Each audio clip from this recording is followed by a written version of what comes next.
kamu itu sama bahkan lebih jahat daripada anjing. Saya digitu-gituan sama guru saya dulu.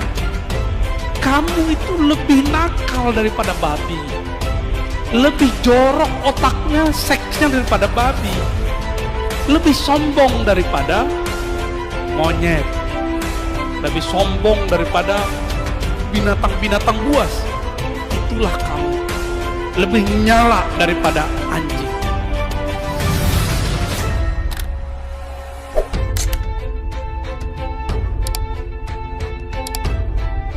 Assalamualaikum. Alhamdulillah, dengan skenario Allah pagi ini saya bisa bertemu dengan Buya. Saya Pras dari Pasar Kemis Tangerang. Tempat Abu Yauci. Iya, Grand Batavia Pasar Kemis. Nah, saya juga mengucapkan terima kasih kepada Buya telah membawakan cermin kepada saya, sehingga saya baru menyadari saya berpakaian seperti ini saya malu rasanya dengan perbuatan maksiat dulunya gitu. Cuman saya sedang belajar untuk memantaskan diri di hadapan Allah. Ada dua pertanyaan yang saya ingin tanyakan, Buya. Yang pertama, bagaimana menempatkan nafsu dalam amaliyah diri? Yang kedua, adakah tips atau cara pada saat muhasabah kita tidak terjebak dalam perenungan dosa? Mungkin itu saja, Buya, yang ingin saya sampaikan. Assalamualaikum warahmatullahi wabarakatuh. Assalamualaikum.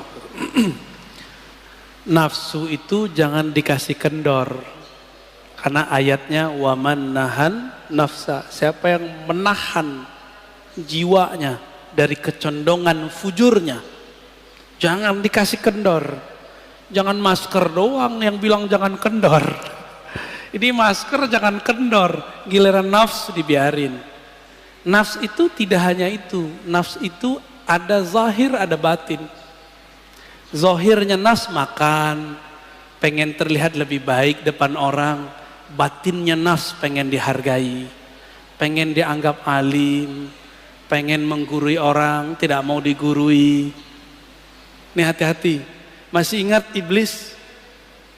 Iblis itu nafsnya pengen minta dihargai. Bahasa Arabnya istakbaro. Jadi istakbaro itu bahasa halusnya pengen dihargai.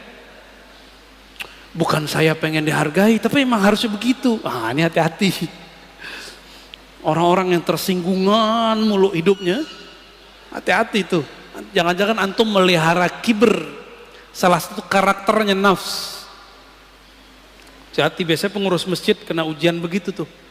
Pengurus masjid, guru-guru, syekh-syekh, kiai-kiai, pejabat-pejabat, atau mantan pejabat. Dia mantan masih pengen dihargai seperti pejabat. Namanya post power syndrome, tahu? Ya, dia dulu ngurus masjid, sekarang kan bukan. Itu di banyak masjid saya ketemu begitu, Pak. Di banyak masjid, saya nggak tahu masjid sini ya. Dinamikanya mungkin 11-12 lah, bener? Ya, sama lah. Karena masjid ini tempat nyembah Allah. Setan nggak mau diem, Pak. Dia bikinlah pengurus tengkar sama pengurus. Antum yang tengkar kena udah. Kalau berbeda boleh, tengkar ya nggak boleh.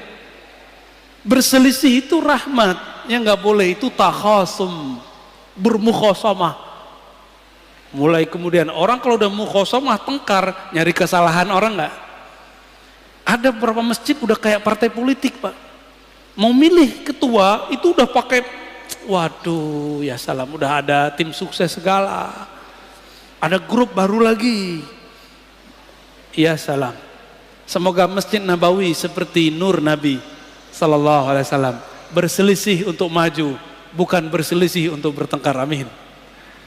Nafs ini fiha lazzah, hawa nafsu itu ada lezatnya.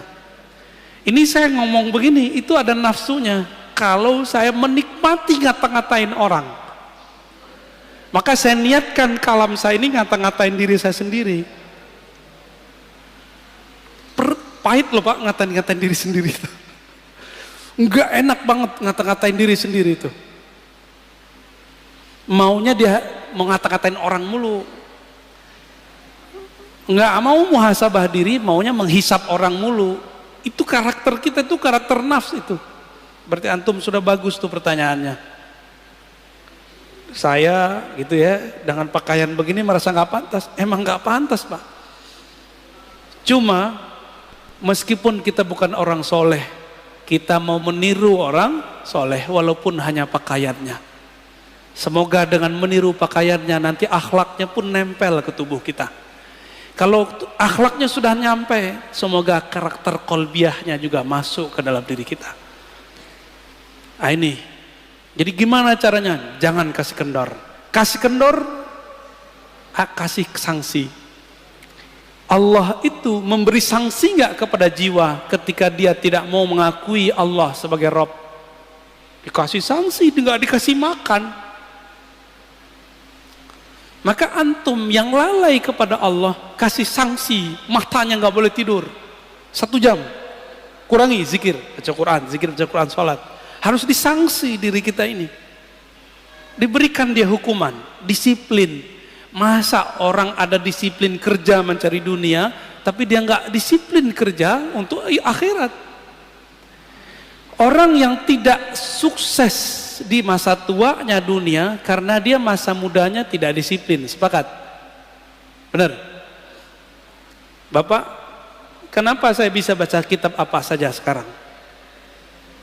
Karena saya disiplin dulu di umur, mulai dari umur 15 tahun saya belajar baca kitab, jadi telat belajar kitabnya. Kawan-kawan mungkin umur 12 sudah mulai hafal alfiah, saya belajar itu umur 15. Karena saya tahu ini ilmu mahal, nggak pernah kita tinggal lagi. Kuliah pun, ketika orang tua saya mengatakan, nak cari kerjaan bapak susah, saya bilang, Pak, apapun tolong beasiswain saya 4 tahun. Dan benar-benar Pak, saya 12 tahun mendidik nafsu saya untuk tidak pacaran. Ya, itu 12 jam setiap hari. Enggak hura-hara ke sana sini, sibuk baca buku masuk. Jadi merbot di pesantren, azan, kadang-kadang imamnya nggak ada, kita jadi imam. Yang paling gawat apa? Dosen kita ini pesantren mahasiswa, dosennya nggak ada. Kita masih santri, orang pada ngelirik. Terpaksalah kita maju. Di situ saya baru tahu kalau saya banyak baca, Pak. Tapi saat itu karena guru jauh, kolbu masih ada sombong. Bertambah ilmu, tambah sombong. Bertambah bacaan, bertambah belagu. Itu saya alami dulu. Ini kan ada mahasiswa kita di sini udah jadi ustadz juga ya, Ibnu Hajar. Dia kan jurusan filsafat tuh. Ya, 11-12 lah kayak dia dulu. Bertambah baca kitab, bertambah sombong. Jadi saya kalau baca kitab dulu niatnya mau debat orang. Serius Pak. Jadi kalau baca ngapal hadis, saya niatin untuk debat salafi. Kalau baca kitab akidah, mau ngelawan Syiah, liberal. Kalau baca kitab filsafat, mau ngalahin orang-orang yang sok-sok ngomong filsafat. Bener-bener dulu. Gak ada yang bener. Kenapa? Di kolbu ada kibir. Di dalam jiwa ada karakter sombong yang belum dibenerin. Ketika bertambah sholat, bertambah sombong. Inilah yang terjadi pada orang baru hijrah jadi ustadz. Dirinya belum diberesin, apalagi mu'alaf. Bertahun-tahun dia makan haram. Sekarang mu'alaf dikasih panggung, nggak mau jadi santri. Sedangkan serigala, hewan ternak, hewan buas yang ada dalam dirinya belum dididik. Jadi tazkiyatun nafs ini, kalau bahasa guru saya dulu, saya masih ingat Syekh Maulana Muhammad Nuruddin Al-Khalidi An-Naqsyabandi, lalu Syekh Hasan Basri Jalil Al-Qadiri As-Samani. Apa kata mereka? Tazkiyatun nafs itu nak sama dengan mendidik anjing galak dalam hatimu, dalam jiwamu. Kamu itu sama, bahkan lebih jahat daripada anjing. Saya digitu-gituan sama guru saya dulu. Kamu itu lebih nakal daripada babi. Lebih jorok otaknya, seksnya daripada babi. Lebih sombong daripada monyet. Lebih sombong daripada binatang-binatang buas. Itulah kamu. Lebih nyala daripada anjing. Sekarang jadikan dia kerangkeng dia. Itu yang disebut dengan khalwat. Jadi berkhalwat itu untuk itu Pak. Apa yang lakukan orang khalwat? puasa, zikir, sholat, kurangin melek, kurangin ngomong, kurangin mikir, banyakin zikir. Tapi harus dengan ilmu, harus dengan syekh mursyid yang alim ilmu nafs. Kalau nggak terhalu, ngaku jadi Tuhan kayak Ahmad Musodek atau ngaku jadi Nabi ya. Ahmad Musodek jadi Nabi dia. Itu prestasi orang Betawi Pak. Ada Nabi dari orang Betawi satu ya. Lumayan, Nabi ke-26. Terima kasih telah menonton video ini. Jangan lupa like dan subscribe. Wassalam.